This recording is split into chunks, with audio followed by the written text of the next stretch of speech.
The White House Travel Office controversy, sometimes referred to as Travelgate, was the first major ethics controversy of the Clinton administration. It began in May 1993, when 7 employees of the White House Travel Office were fired. This action was unusual because although theoretically staff employees serve at the pleasure of the president and could be dismissed without cause, in practice, such employees usually remain in their posts for many years.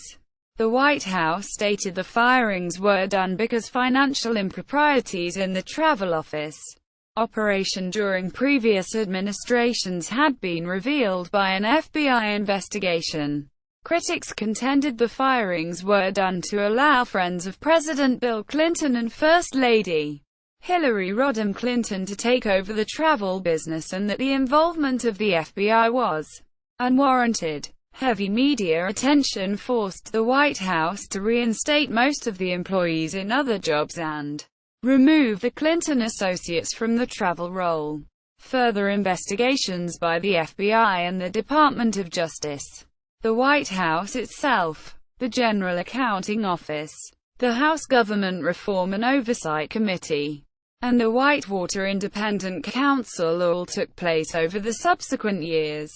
Travel Office Director Billy Dale was charged with embezzlement but found not guilty in 1995.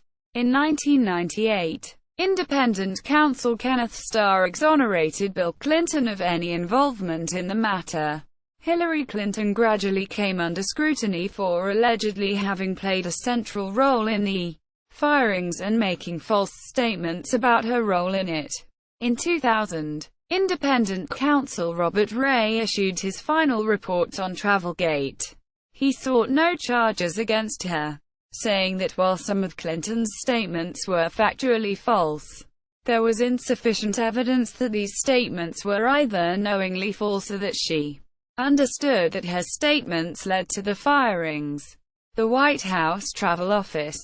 The White House Travel Office, known officially as either the White House Travel and Telegraph Office or the White House Telegraph and Travel Office, dates back to the Andrew Jackson administration and serves to handle travel arrangements for the White House press corps, with costs billed to the participating news organizations. By the time of the start of the Clinton administration, it was quartered in the old Executive Office building, and had 7 employees with a yearly budget of $7 million. Staffers serve at the pleasure of the president. However, in practice, the staffers were career employees who in some cases had worked in the travel office since the 1960s and 1970s, through both Democratic and Republican administrations. Travel Office Director Billy Ray Dale had held the position since 1982. Serving through most of the Reagan and George H.W. Bush administrations, and had started in the travel office in 1961 to handle the frequent last-minute arrangements of presidential travel and the specialized requirements of the press. Dale did not conduct competitive bidding for travel services, but relied upon a charter company called Airline of the Americas. Initial White House actions. According to the White House, the incoming Clinton administration had heard reports of irregularities in the travel office and possible kickbacks to an office employee from a charter air company.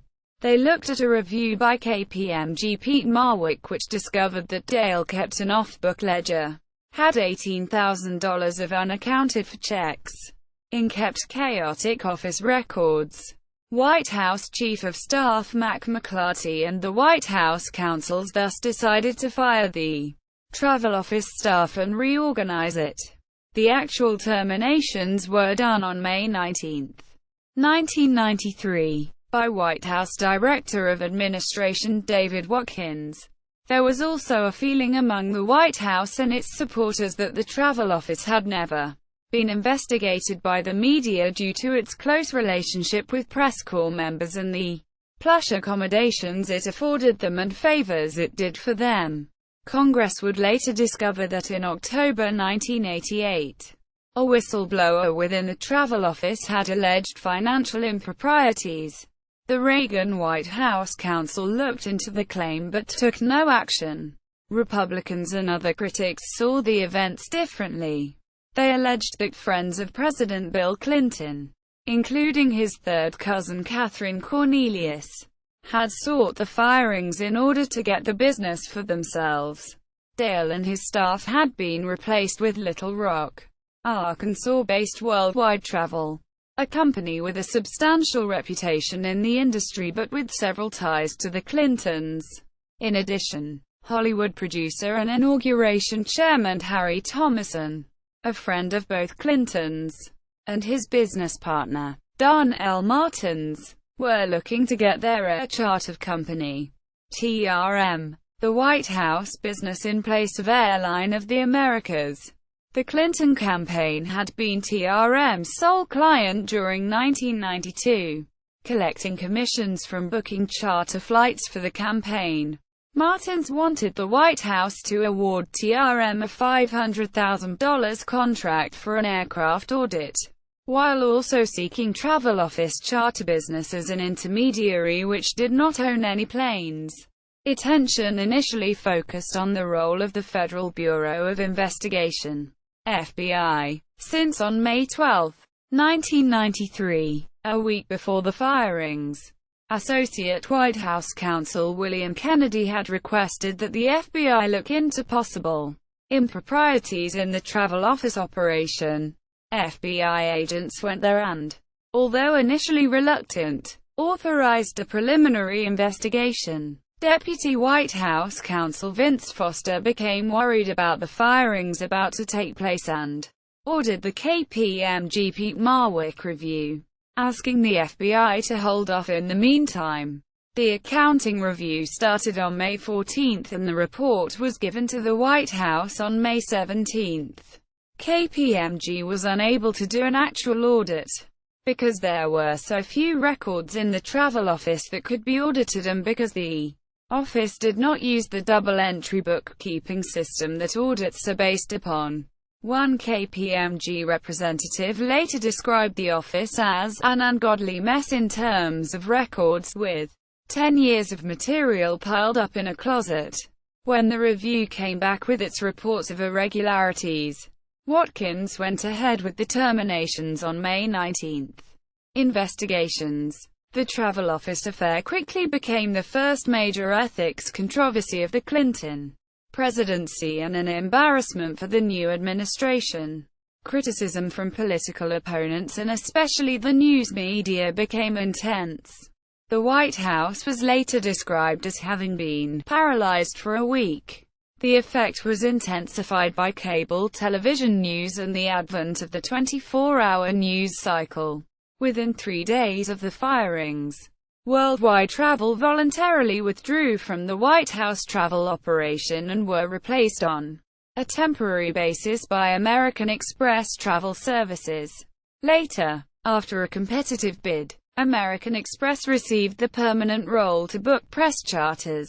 Various investigations took place. FBI. The role of the White House staff in pressuring the FBI to launch an investigation had been heavily criticized. On May 28, 1993, the FBI issued a report saying it had done nothing wrong in its contacts with the White House.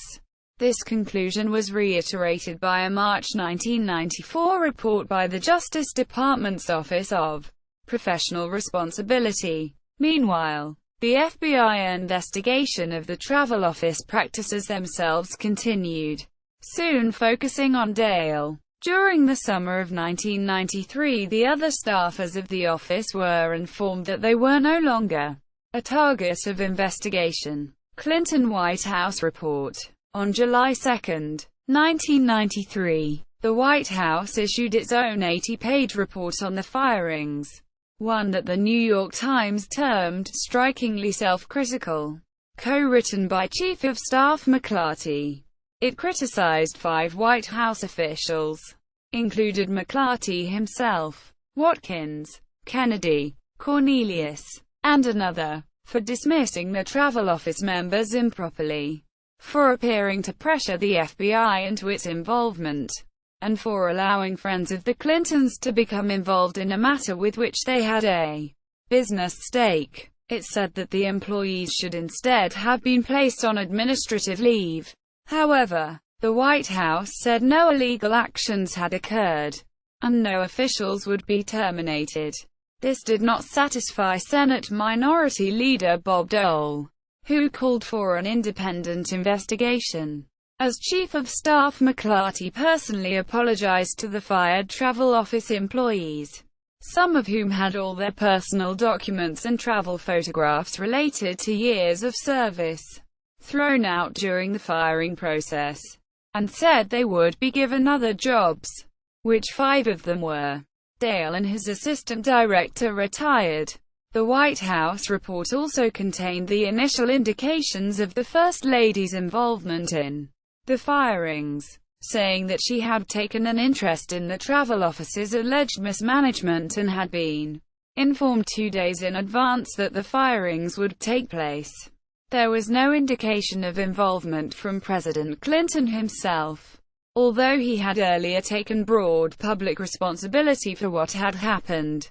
The travel office controversy was subsequently judged to have been a factor in Vince Foster's depression and July 20, 1993, suicide. In his torn-up resignation note from a few days before, he wrote, "No one in the White House, to my knowledge, violated any law or standard of conduct, including any action in the travel office. There was no intent to benefit any individual or specific group. The press is covering up the illegal benefits they received from the travel staff." In the last part, Foster may have been referring to lax customs treatment by the travel office of goods brought back from foreign trips by reporters. Gao report. In July 1993, Congress requested the nonpartisan General Accounting Office investigate the firings.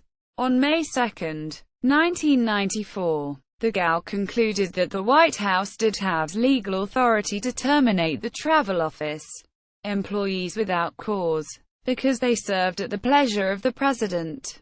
However, it also concluded that Cornelius, Thomason, and Martins, who all had potential business interests involved, had possibly influenced the decision.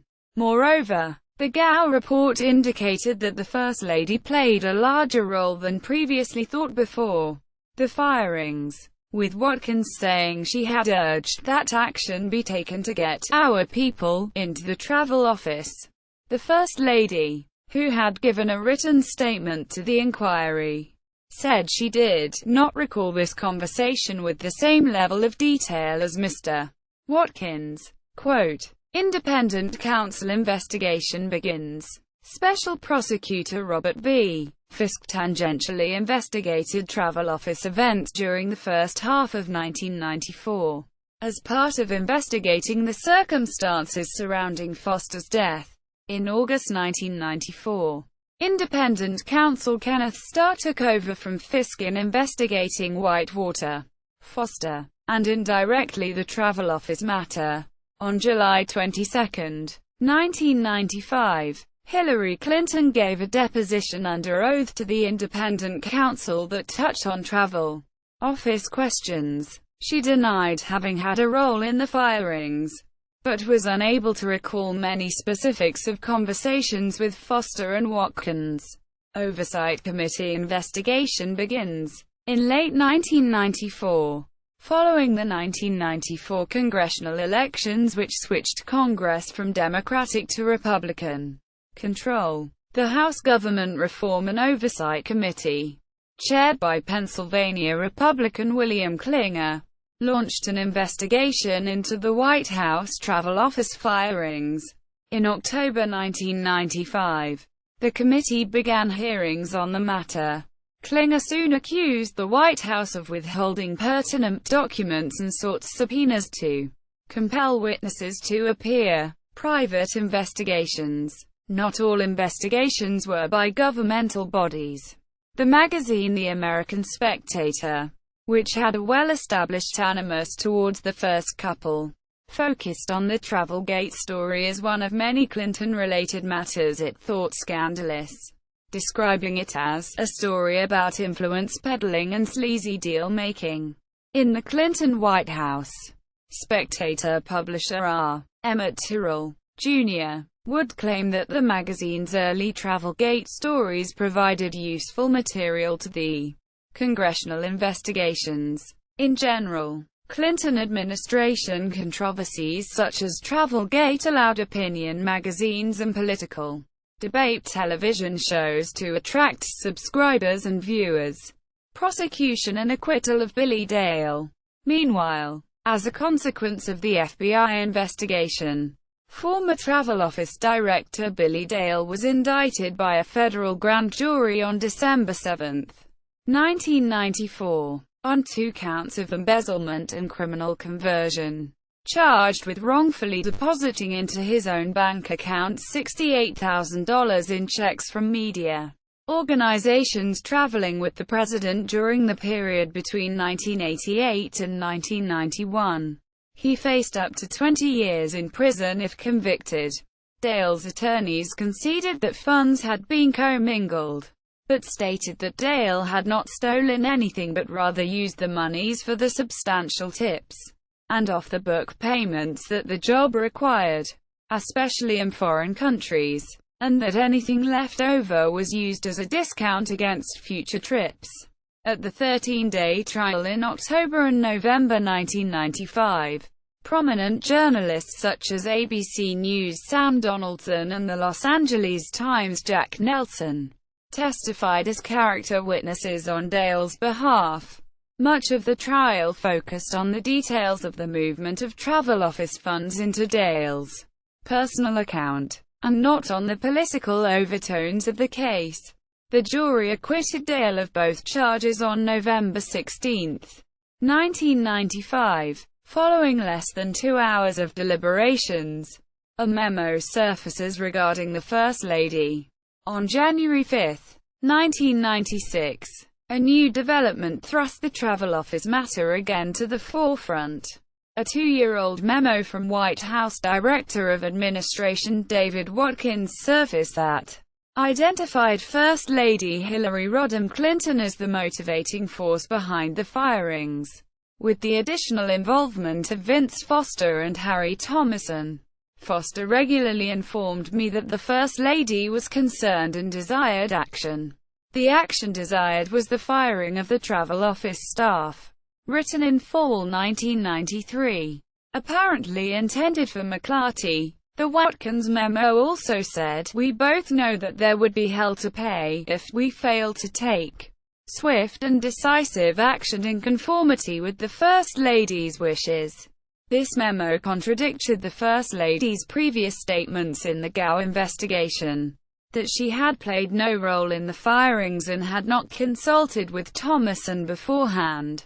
The White House also found it difficult to explain why the memo was so late in surfacing when all the previous investigations had requested all relevant materials. House Committee Chair Klinger charged a cover-up was taking place and vowed to pursue new material.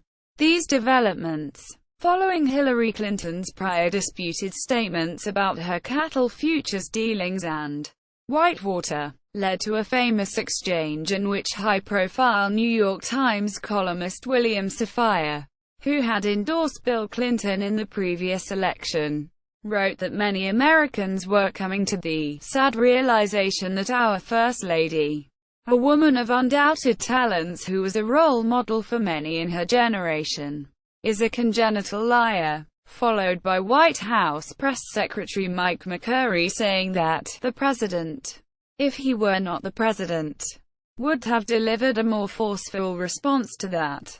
On the bridge of Mr. Safire's nose. Quote, as a result of the discovery of the Watkins memo, and based upon a suggestion from the Office of Independent Counsel, on March 20, 1996, Attorney General Janet Reno requested that Whitewater Independent Counsel Kenneth Starr expand his inquiry to specifically include the Travel Office affair. In particular, allegations that White House employees had lied about Hillary Clinton's role in the firings, and that David Watkins of Hillary Clinton had made false statements in previous testimony to the GAO, Congress, or the Independent Counsel. The congressional investigation continued. On March 21, 1996, Hillary Clinton submitted a deposition under oath to the House Government Reform and Oversight Committee, again acknowledging concern about irregularities in the travel office but denying a direct role in the firings and expressing a lack of recollection to a number of questions. A battle of wills took place between the legislative and executive branches. On May 9, 1996, President Clinton refused to turn over additional documents related to the matter, claiming executive privilege. House Committee Chair Klinger threatened a contempt of Congress resolution against the president, and the White House partially backed down on May 30, surrendering 1,000 of the 3,000 documents the committee asked for. Meanwhile, the 7 dismissed employees were back in the picture. In March 1996, the House voted 350 to 43 to reimburse them for all of the legal expenses. In September 1996, Democratic Senator Harry Reid led an unsuccessful attempt to block this measure.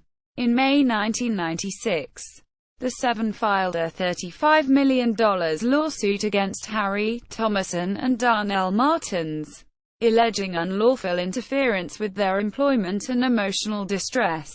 On June 5, 1996, Klinger announced that the committee's investigations had discovered that the White House had requested access to Billy Dale's FBI background check report 7 months after the terminations, in what Klinger said was an improper effort to justify the firings.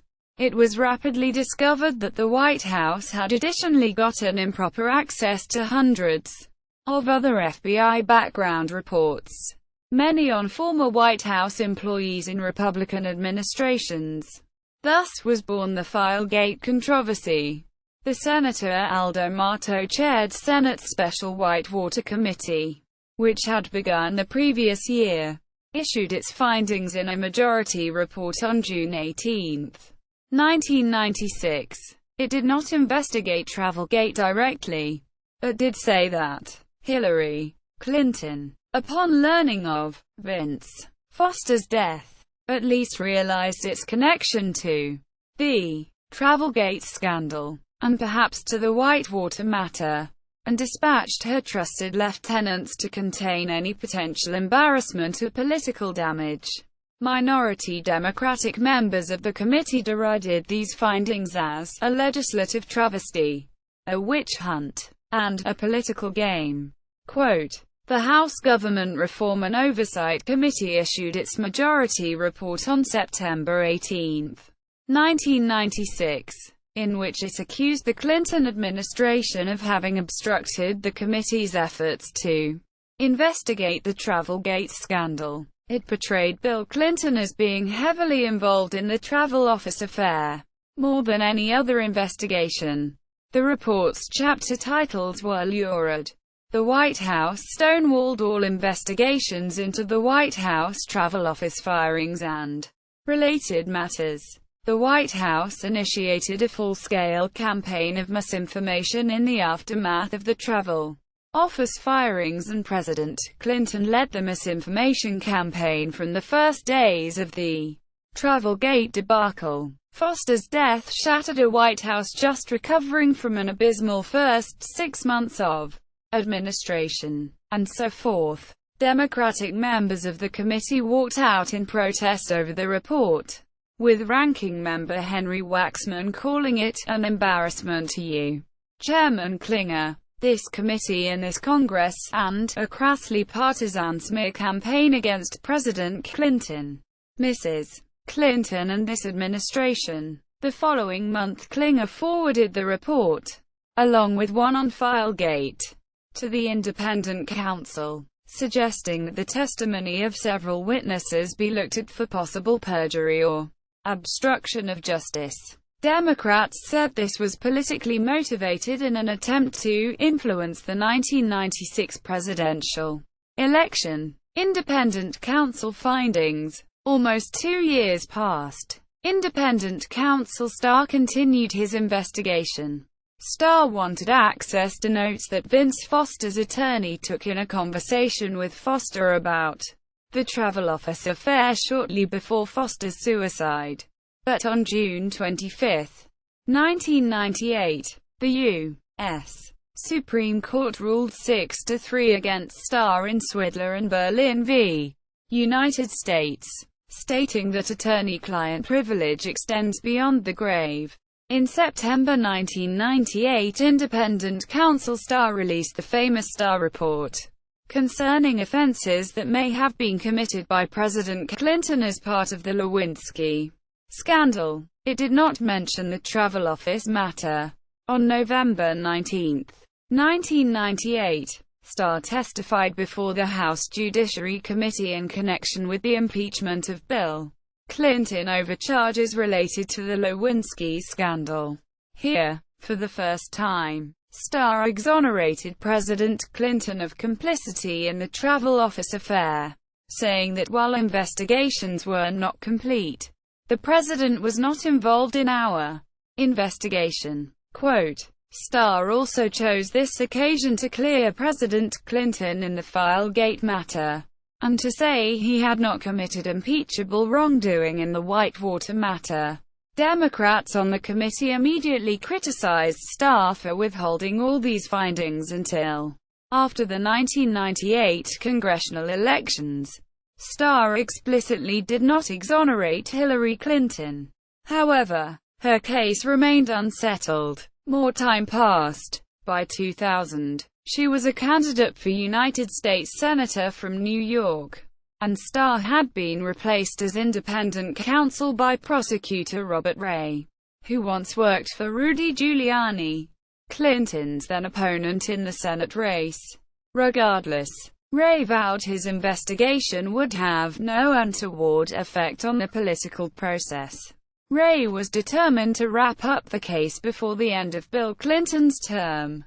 On June 23, 2000, the suspense ended when Ray submitted the final independent counsel report on the travel office affair under seal to the judicial panel in charge of the investigation and publicly announced that he would seek no criminal charges against Hillary Clinton. Ray said that she had, contrary to her statements, ultimately influenced the decision to fire the employees. However, the evidence was insufficient to prove to a jury beyond a reasonable doubt that any of Mrs. Clinton's statements and testimony regarding her involvement in the travel office firings were knowingly false, and thus prosecution was declined. White House Press Secretary Joe Lockhart was critical of Ray's statement by inappropriately characterizing the results of a legally sealed report through innuendo. The Office of Independent Counsel has further politicized an investigation that has dragged on far too long. Quote, Ray's full 243-page report was unsealed and made public on October 18, 2000, 3 weeks before the senatorial election. It confirmed that neither Hillary Clinton nor David Watkins would be indicted.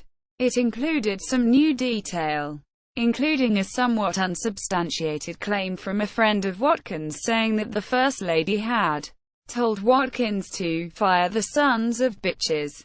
Ray cited 8 separate conversations between the First Lady and senior staff and concluded, Mrs. Clinton's input into the process was significant, if not the significant factor influencing the pace of events in the travel office firings and the ultimate decision to fire the employees.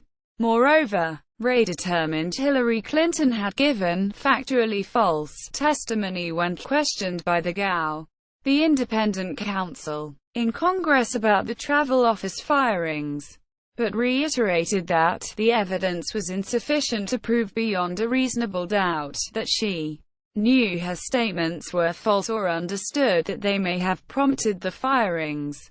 Immediate reactions to the report differed.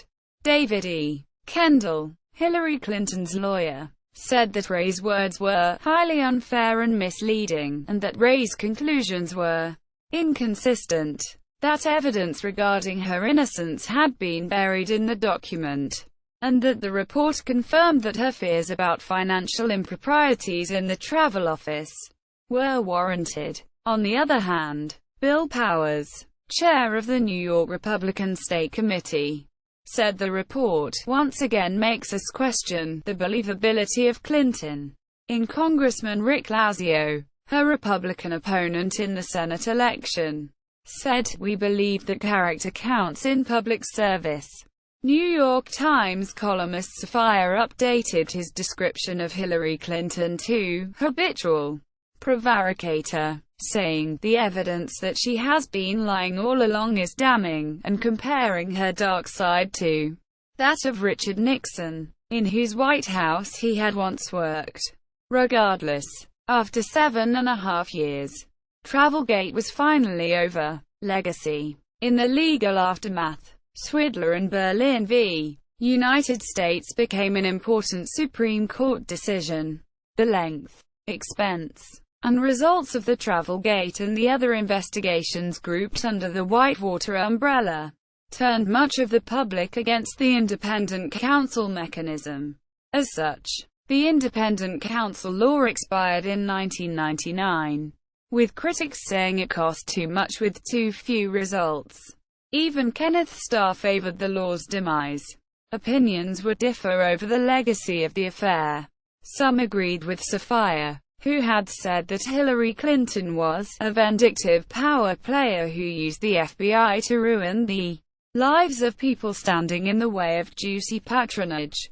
Conservative commentator Barbara Olson would entitle her highly unflattering 1999 book Hell to Pay, The Unfolding Story of Hillary Rodham Clinton, in reference to Clinton's Travelgate phrase.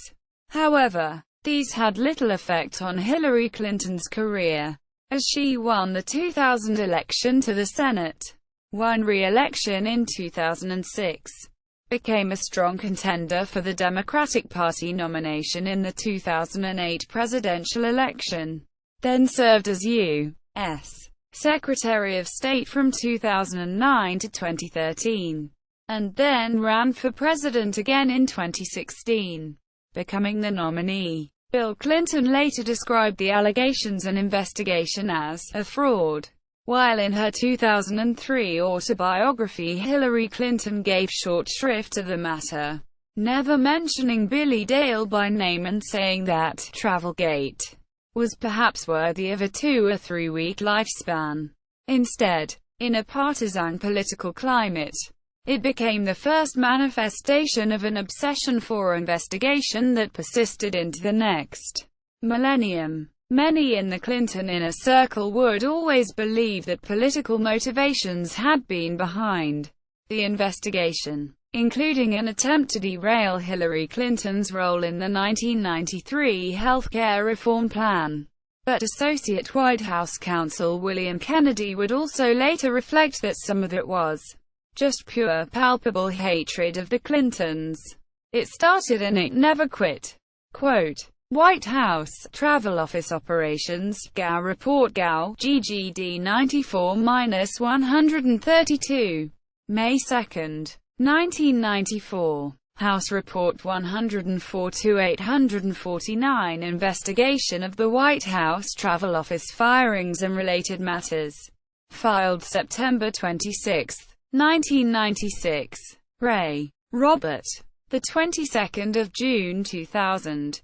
Final report of the Independent Counsel of Matters Related to the White House Travel Office. Department of Justice. Independent Counsel. Retrieved 28 March 2007.